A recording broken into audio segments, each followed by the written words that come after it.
Bapak dan Ibu semuanya, saya Reza Aswin. Kita ketemu lagi di Klinik Forex dan kita akan membahas masalah Bank of Japan. Ini Bank of Japan memang agak aneh, kata banyak orang. Kalau buat saya sih biasa-biasa aja ya. Bank of Japan ini menaikkan suku bunga tetapi mata uangnya melemah. Kenapa? Ini yang akan kita bahas hari ini, yang kita akan bahas sore ini. Webinar ini disponsori oleh Didimex. Oke, Bapak dan Ibu, sebelumnya kita disclaimer dulu ya. Disclaimer dulu bahwa Reza Aswin dan Imperium Strategi tidak pernah mengumpulkan dana untuk kepentingan trading atau investasi, sehingga semua yang mengatasnamakan Reza Aswin dan Imperium Strategi di grup WhatsApp, grup Telegram, di Facebook, Instagram, meminta uang Anda jangan pernah transfer. Kenapa? Karena itu adalah penipuan. Bapak dan Ibu, kita bahas dulu yuk masalah Bank of Japan. Ini yang ramai nih Pak Joshua kalau kita bicara masalah Bank of Japan. Dia naikin suku bunga dari minus 0,1%, dia naikin menjadi 0%. Permasalahannya adalah menghapuskan kurva imbal hasil.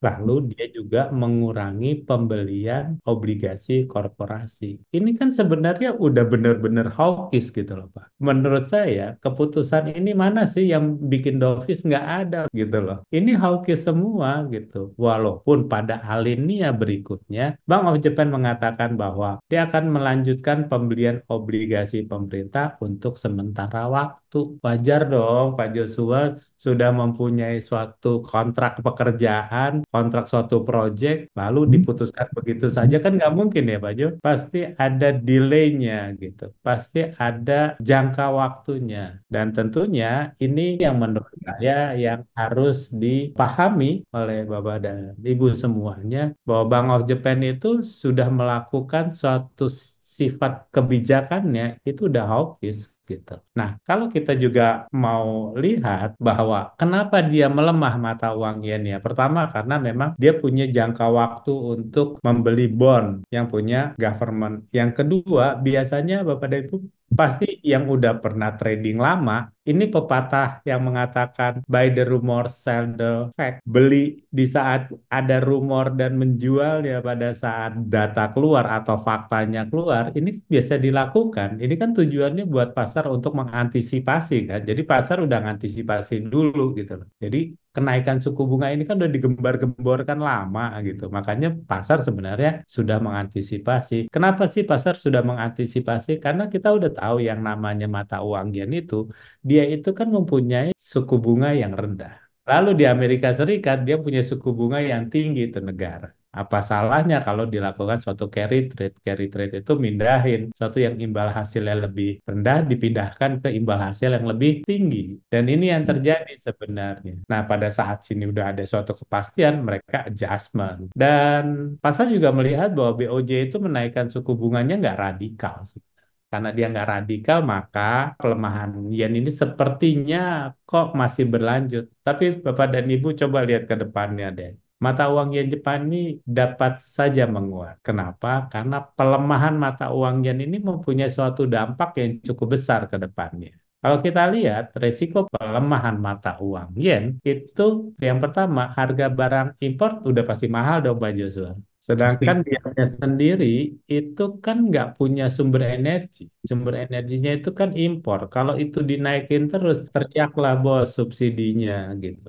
Yang kedua, keuntungan perusahaan Jepang itu juga akan berkurang pada saat pelemahan yen terjadi. Banyak orang mengatakan bahwa ya kalau dia ekspor kan dia lebih senang. Iya, tapi kan lama-lama kalau misalnya dia terlalu lemah, mau nggak mau untuk ekspor dia juga kan pasti ingin unggul dalam perdagangan global. Kalau ingin unggul dalam perdagangan global, dia mau nggak mau apa yang terjadi? Yang terjadi sebenarnya sederhana, dia harus memperkecil margin keuntungan supaya bisa bersaing dengan negara lain. Akhirnya jadi bermasalah kalau dia terlalu lemah. Dan yang jadi masalah juga adalah kalau mata uangnya ini terlalu lemah, itu kepercayaan investor itu berkurang.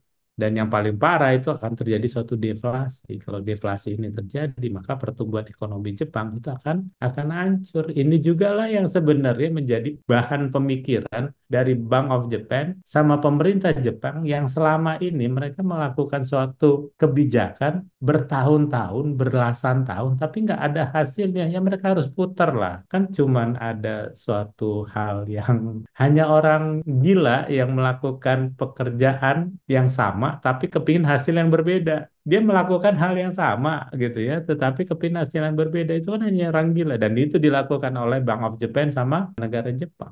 Makanya dia harus berubah. Pada saat berubah inilah kita akan melihat bersama bahwa penguatan mata uang yen pasti akan terjadi ke depannya. Masalahnya dia ngelawan siapa Pak Jo? Ya, kalau dia ngelawannya yang negara yang lebih kuat kan cilaka ya. Tapi kita kepingin dengar dulu, benar nggak sih sebenarnya Bank Sentral ini sama pemerintah Jepang itu sebenarnya mereka itu benar-benar ingin ekonominya menjadi baik dengan menaikkan suku bunga gitu ya, ingin menguatkan mata uangnya. Benar nggak sih sebenarnya? Atau hanya cuman lip service aja gitu?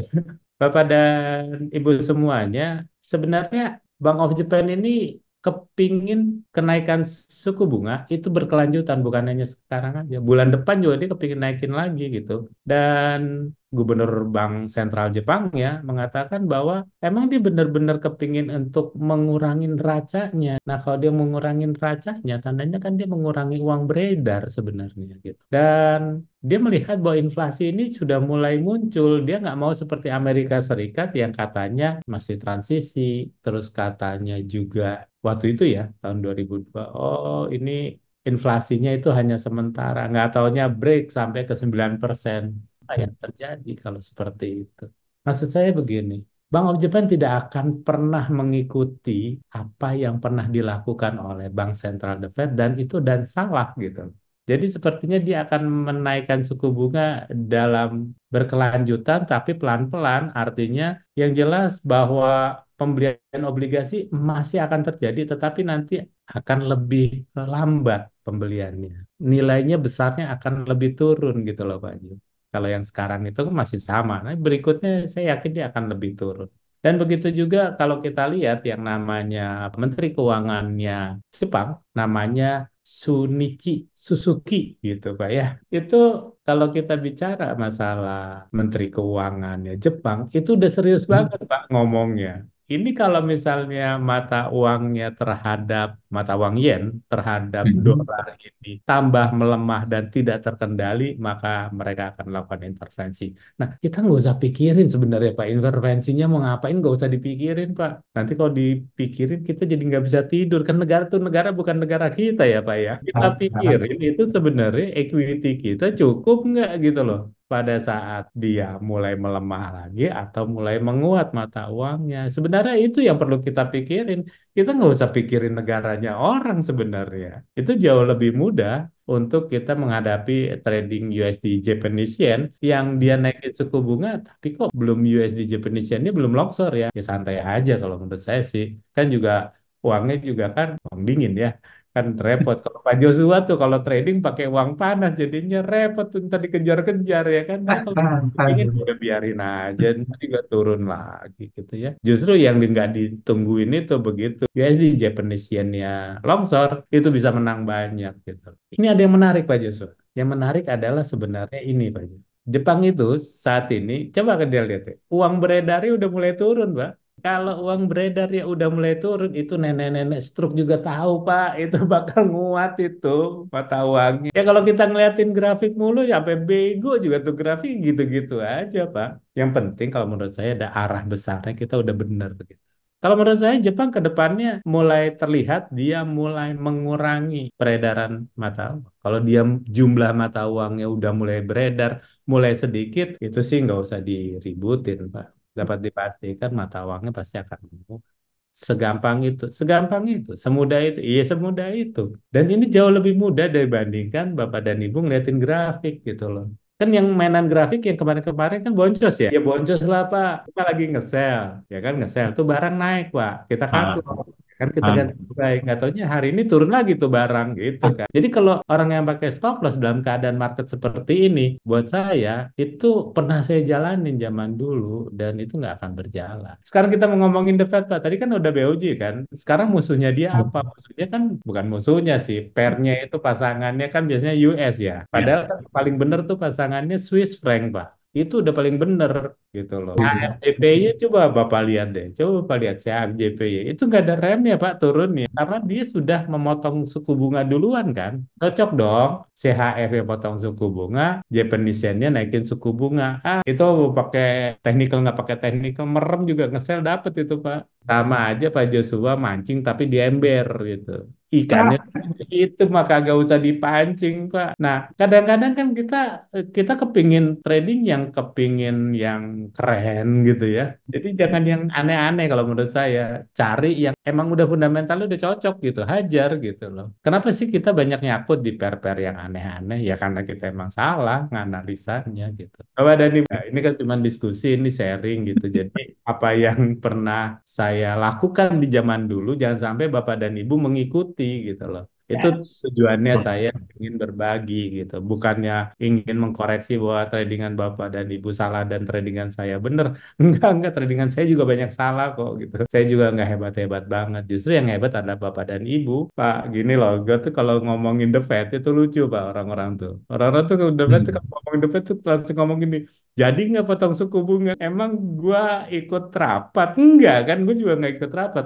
Tapi biasanya gue ngeliatin data gitu loh, Pak. Ini datanya gitu. Ini projectionnya dia tuh yang harus dilihat gitu loh, Pak. Kadang-kadang kita tuh nggak pernah ngeliat ini. Kita paling enak tuh cuman bilang, cuman berharap aja gitu. Gimana ceritanya nih kalau misalnya dolarnya melemah gitu. Cuman kita selalu berharap seperti itu atau gimana ceritanya dolarnya akan menguat gitu. Kita hanya selalu berpikir gitu, tapi kita nggak pernah mau baca, nggak pernah mau nyari gitu. Maksud saya gini, nggak ada bedanya seseorang trader yang tiap hari ngeliatin grafik, tiap hari itu nggak tambah pinter tapi tambah bodoh gitu loh. Kenapa?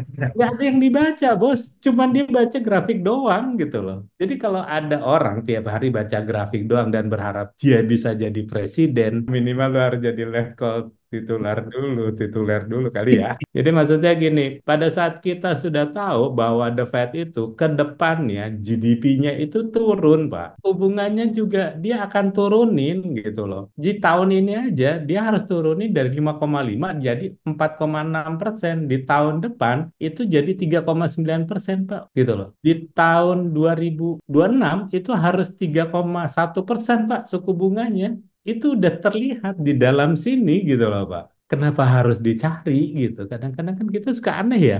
Kadang-kadang kita bertanya sama orang yang orangnya belum tentu lebih pintar daripada kita. Kita nanya sama orang yang pendidikannya lebih rendah daripada kita. Cuman menang di kaya doang kali. Pada kaya mah titipan doang. Itu kan kata orang miskin, Pak, yang keki ya orang kaya. Jadi sebenarnya adalah kalau kita bicara masalah trading itu ya Bapak dan Ibu, jangan pernah percaya lah ya sama konsultan, marketing, mentor. Itu bullshit kalau menurut saya semuanya. Kenapa? Karena intinya mereka tuh enak aja karena ngeliat udah jadi gitu loh. Ini harga udah jadi terus dibahas gitu loh. Pada saat dibahas itu, lu kenapa nggak ambil stop loss di sini? Lu kan stop lossnya kedeketan. Kalau mau sekarang gitu, hari ini. Bener dong Pak Jo, kita tes dong hari ini AUD USD itu mau naik apa mau turun gitu ya. Iya. Euro USD you mau naik apa mau turun? Yang agak susah lah GBP Japanese Yen itu mau naik apa mau turun. Kalau orang bodoh kan gampang ya. Gold mau kemana? Itu mah nenek-nenek juga tahu gold mau kemana. Nggak usah dibahas itu. Bapak dan Ibu semua dari projection ini sebenarnya kita udah bisa tahu. The Fed mau ngapain gitu. Nah, The Fed itu biasanya itu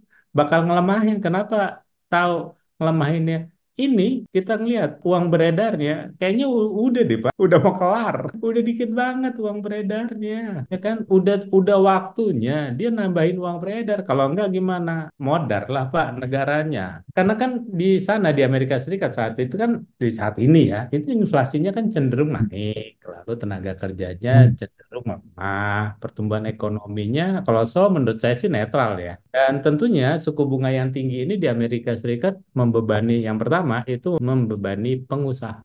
Pengusahanya itu nggak bisa bayar bunga lah Pak, terutama untuk sewa Pak. Pak Joshua sekarang mulai kebayang nggak sih Pak banyak orang bekerja dari rumah gitu loh.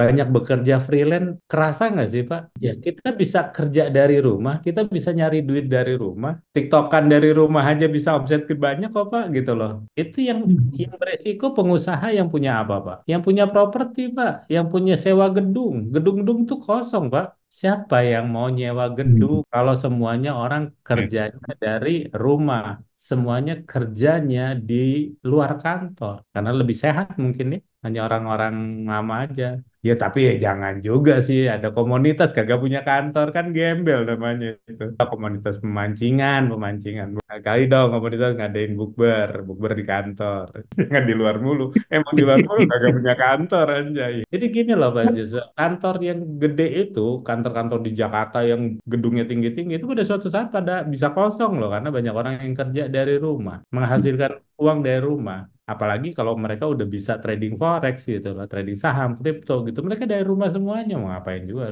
datang kantor. Nah, selain itu juga itu ada permasalahan masalah rumah tangga, Pak. Beban di rumah tangga itu cukup berat. Kenapa? Cicilan motor naik, Pak. Cicilan mobil naik, cicilan rumah Betul. naik. Itu kagak di Indonesia doang, Pak. Di Amerika juga sama. Nah, yang ketiga itu di mahasiswa. Mahasiswa juga berat kalau suku bunganya terlalu tinggi, Pak, The Fed. Karena di Amerika itu kalau kita kuliah, Pak, itu dibayarin, dipinjemin duit ya sama pemerintah ya. Nanti kalau kita udah selesai, kita udah kerja, kita nyicil balikin, Pak. Nah, masalahnya bunganya naik, Pak. Jadi repot kita, Pak. Tuh, kira-kira itulah kenapa suku bunga di Amerika Serikat saat ini udah terlalu tinggi dan The Fed perlu menurunkannya.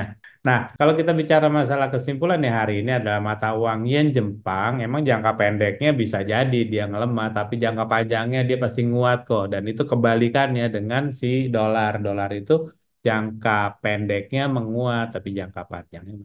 Nah, biasanya orang-orang teknikal itu pakai ini untuk in out. Jadi, oh ada dolarnya akan menguat dulu, dimakan dulu buy dolarnya gitu. Katanya menguatnya nggak seberapa, lemahnya justru lebih panjang. Jadi hati-hati ya kalau ngambil-ngambil koreksi.